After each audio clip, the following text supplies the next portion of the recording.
Hello hi नमस्ते आदाब सत श्री अकाल की हालचाल कैसे हैं आप लोग। मैं कुलदीप भंडारी स्वागत करता हूं आपका वेदांतुस क्लास 9 चैनल पे। एंड आज की इस वीडियो में हम लोग बात करने वाले हैं क्लास 9 के वो कौन से ऐसे चैप्टर हैं जो सबसे इजी टू स्कोर है और सबसे ज्यादा स्कोरिंग वाले जो चैप्टर्स है। यानी कि आपको क्लास 9 में ये कुछ ऐसे चैप्टर्स है जो तो आपको बिल्कुल मिस नहीं करने।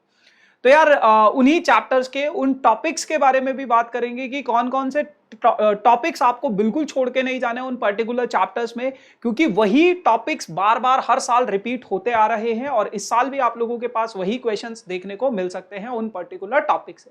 तो फटाफट से करते वीडियो को स्टार्ट। ज्यादा लंबा वीडियो नहीं होगा, 6 से 7 मिनट का ये वीडियो होगा और इन 6 से 7 मिनट में मैं कोशिश करूंगा आपको वो सारी की सारी चीजें कवर अप करवाने की जो आप लोगों के एग्जामिनेशन पॉइंट ऑफ व्यू से बहुत ज्यादा इंपॉर्टेंट है ना।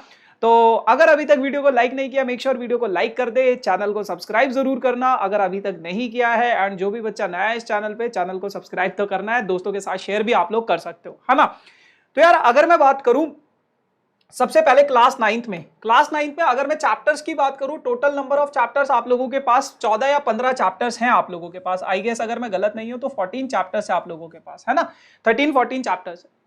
तो इन 13-14 चैप्टर्स में आप लोगों के पास जो पहला चैप्टर है बेटा, that is your real number, है ना। That is your number system. Number system आप लोगों के पास पहला चैप्टर है। और ये जो नंबर सिस्टम है one of the highly marks वाला चैप्टर है, मोस्ट वेटेज वाला चैप्टर है। Most of the students this is the easiest chapter of all and it carries a weightage of 10 marks. 10 marks का ये चैप्टर है। कौन सा चैप्टर है? Number system. अगर मैं इसके टॉपिक्स की बात करूं, टॉपिक्स तो इसमें बहुत सारे हैं, बहुत सारे टॉपिक्स हैं, लेकिन आपको ये 3 टॉपिक्स को थोड़ा ध्यान से समझना है।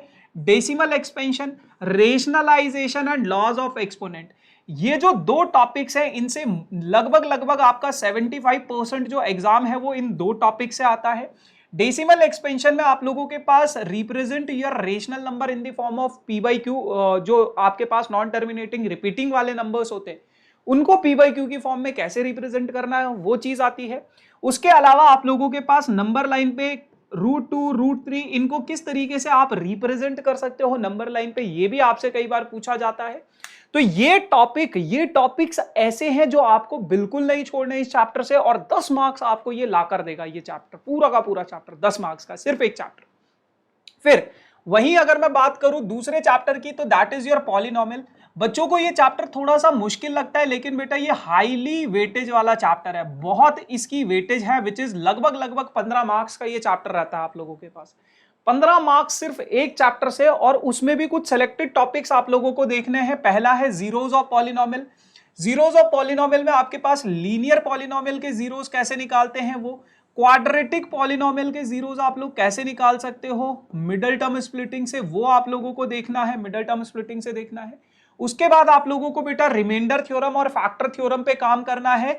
बहुत इजी है कि रिमाइंडर थ्योरम और फैक्टर थ्योरम, यानी कि अगर कोई पॉलिनोमियल है px और उसको अगर मैं डिवाइड करूं gx, तो बिना डिवाइड किए आप कैसे इनका रिमाइंडर निकाल सकते हो वो आपको देखना है।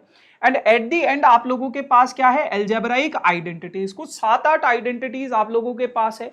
वो आइडेंटिटीज अगर आपको टिप्स पे याद है तो लगभग 75% एग्जाम आप लोगों का आइडेंटिटीज से, और बचा कुचा पेपर आप लोगों के पास मिडल टर्म स्प्लिटिंग से आता है ना। क्यूबिक पॉलिनोमियल का भी मिडल टर्म क्यूबिक पॉलिनोमियल का भी फैक्टराइजेशन आप लोगों के पास होता है, लेकिन वो उसके आने के चांसेस थोड़े कम होते हैं। बट क्वाड्रेटिक पॉलिनोमियल और लीनियर पॉलिनोमियल के क्वेश्चंस आपको देखने को मिलेंगे, रिमाइंडर थ्योरम, फैक्टर थ्योरम के मिलेंगे, और अलजेब्राइक आइडेंटिटीज के क्वेश्चंस आप लोगों को देखने को जरूर मिलेंगे, ठीक है ना। और 15 मार्क्स का ये चैप्टर आप लोगों के पास रहेगा। फिर अगर मैं आप लोगों के पास बात करूं अगले चैप्टर की, तो that is your linear equation in 2 variable, which is chapter 3, linear equation in 2 variable. इस चैप्टर में कुछ भी नहीं है बेटा, और 10 मार्क्स का ये चैप्टर है। Linear equations in 2 variable and coordinate geometry. बहुत इजी टू स्कोर चैप्टर है कोऑर्डिनेट ज्योमेट्री, बहुत इजी चैप्टर है। अगर मैं बात करूं लीनियर इक्वेशन इन 2 वेरिएबल की, तो इस चैप्टर में आप लोगों के पास पहला क्या है? सॉल्व द इक्वेशन, सॉल्यूशन निकालना, है ना, उनके सॉल्यूशन निकालना। और दूसरा क्या है? ग्राफ ड्रॉ करना। हालांकि डिलीटेड है, बट कुछ स्कूल आपको दे सकते हैं, तो ग्राफ भी आप समझ लेना, सॉल्यूशन निकाल लोगे तो ग्राफ ड्रॉ करना इज इजी। लेकिन सॉल्यूशन निकालना is compulsory in this chapter. और कोऑर्डिनेट ज्योमेट्री में तो पॉइंट्स गिवन होंगे और पॉइंट्स के बेसिस पे आप लोगों को क्या करना पड़ेगा, ग्राफ प्लॉट करना पड़ेगा। तो बहुत इजी टू स्कोर चैप्टर है, इजीली आप इन चैप्टर्स को कवर अप कर सकते हो और इजीली आप लोग इस चैप्टर से 10 मार्क्स, ये तो 10 मार्क्स कहीं पे भी नहीं जाने चाहिए आपके, बहुत आसानी से आप इन 10 मार्क्स को स्कोर कर सकते हो। ठीक है जी।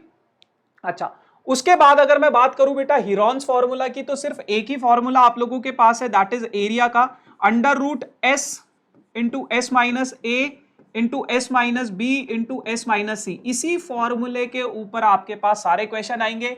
S is equals to A plus B plus C. अगर ये फॉर्मूले की आपको समझ है तो इस चैप्टर में आपको और कुछ करने की क्वेश्चन जरूरत नहीं है। और ये चैप्टर की अगर मैं बात करूं, हीरोन्स फॉर्मूला और जो आपका सरफेस एरिया एंड वॉल्यूम है वो लगभग आप लोगों के पास 12-13 मार्क्स का है। तो यहां से आपको 2 से 3 मार्क्स के क्वेश्चंस देखने को मिल सकते हैं और डायरेक्ट फॉर्मूला बेस्ड क्वेश्चंस आते हैं। तो बहुत सिंपल है, हीरोन्स फॉर्मूला कर लो और ये चीज कर लो आप लोग, तो इजीली आप लोग इसमें स्कोर कर सकते हैं।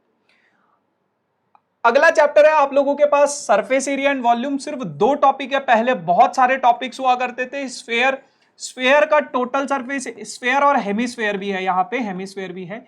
इनका curved surface area, total surface area और volume, direct formula based questions आपको देखने को मिल सकते हैं। वही कोन का curved surface area, total surface area और वॉल्यूम के फॉर्मूले सबसे पहले आपको याद होने चाहिए। स्फेयर के क्वेश्चंस बहुत इजी होते हैं। कन्वर्जन ऑफ सॉलिड के क्वेश्चन भी आप लोगों के पास आ सकते हैं अगर पेपर का लेवल थोड़ा सा मुश्किल होगा। कन्वर्जन ऑफ सॉलिड्स के टॉपिक्स भी आपको देखने को मिल सकते हैं। तो अगर आप लोग एनसीईआरटी से अपने इन चैप्टर्स को इजीली इन चैप्टर्स को अगर आप लोगों ने एनसीईआरटी से कर लिया तो बहुत ज्यादा इजी हो जाता है आप लोगों के लिए, है ना। तो फिर उसके बाद जो बाकी के चैप्टर्स आप लोगों के बचे ना, और 13 मार्क्स के ये दोनों कंबाइंड चैप्टर है, तो मोस्ट ऑफ द चैप्टर्स आप लोग कवर अप कर लोगे 2 मिनट्स। ठीक है, सो मोस्ट ऑफ द चीजें आप लोग कवर अप कर लोगे। बाकी के जो चैप्टर्स आप लोगों के बचे हैं that is your Euclid geometry, lines and angles. Lines and angles भी बहुत इजी टू स्कोर चैप्टर है।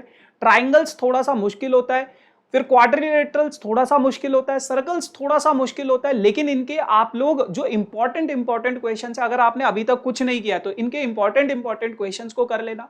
तो इस तरीके से अगर आप प्लानिंग करोगे तो अगर आपने कुछ नहीं किया, कुछ नहीं आता, तो कुछ तो मतलब स्कोर कर सकते हो। बाकी उसके अलावा यार ये कुछ वीडियोस है जो आप लोगों के लिए बनाई गई हैं, सो मेक श्योर कि आप लोग इन सभी वीडियोस को जरूर देखना। एंड बाकी ये इंस्टाग्राम है मेरा और ये वेदांतु का टेलीग्राम ग्रुप है, तो आप लोग जरूर ज्वाइन करना for session related notes, update, PDF के लिए। बाकी do like, share and subscribe this channel for these type of amazing videos, है ना। ऐसे ही मैं बताता रहूंगा कौन से ईजी चैप्टर है, कौन से मोस्ट स्कोरिंग चैप्टर है, क्या क्या चीजें आपको करनी चाहिए। Thank you so much for joining this session. Bye bye.